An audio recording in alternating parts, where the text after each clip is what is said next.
Tinku school গিয়েছে। আজ থেকে তাদের গরমের ছুটি পড়বে। স্কুল গিয়েই দেখে স্কুলে এক ডাইনি ঢুকে পড়েছে। ডাইনিটি সবাইকে বলছে, তোমাদের সবার টিফিন বের করো, যা যা আছে সবই আমি খাবো, তোমাদেরকে কিচ্ছু খেতে হবে না। ডাইনির হ্যাপি বার্থডে ছিল। ডাইনির হ্যাপি বার্থডেতে ডাইনি মুড অফ করে বসেছিল, তাই একটি মেয়েকে রাস্তায় পেয়ে সে ধরে এনেছে আর তার হ্যাপি বার্থডেতে সব ভালো মন্দ জিনিস রান্না করার দায়িত্ব দিয়েছে। যদি সে না করে তাহলে তাকে বালি চাপা দিয়ে দিবে বলেছে। চলো তাহলে এবারে হবে ডাইনির happy birthday. Happy birthday to you, happy birthday to you ডাইনি, বাই বাই।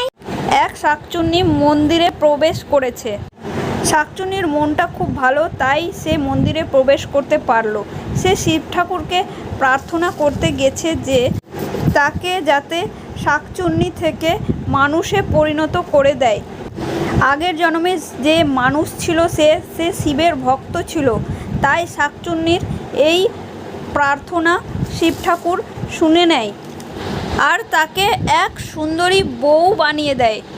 তারপর সে খুব খুশি হয় আর শিবের আরাধনায় মগ্ন থাকে। সারা জীবন সে শিব ভক্ত হয়েই থেকে যায় মন্দিরে।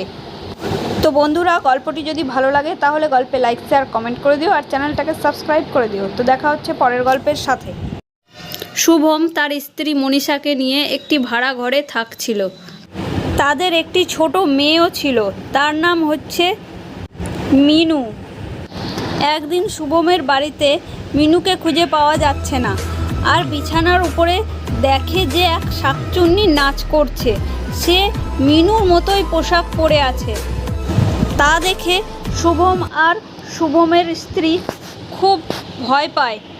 ওদের একটু চোখ সরাতেই শাকচুন্নিটি উধাও হয়ে যায়। সেই দিনকার পর তাদের মেয়ে মিনুকে আর খুঁজে পাওয়া যায়নি। আজ পর্যন্ত শুভম আর শুভমের স্ত্রী মিনুকে খুঁজতে থাকে।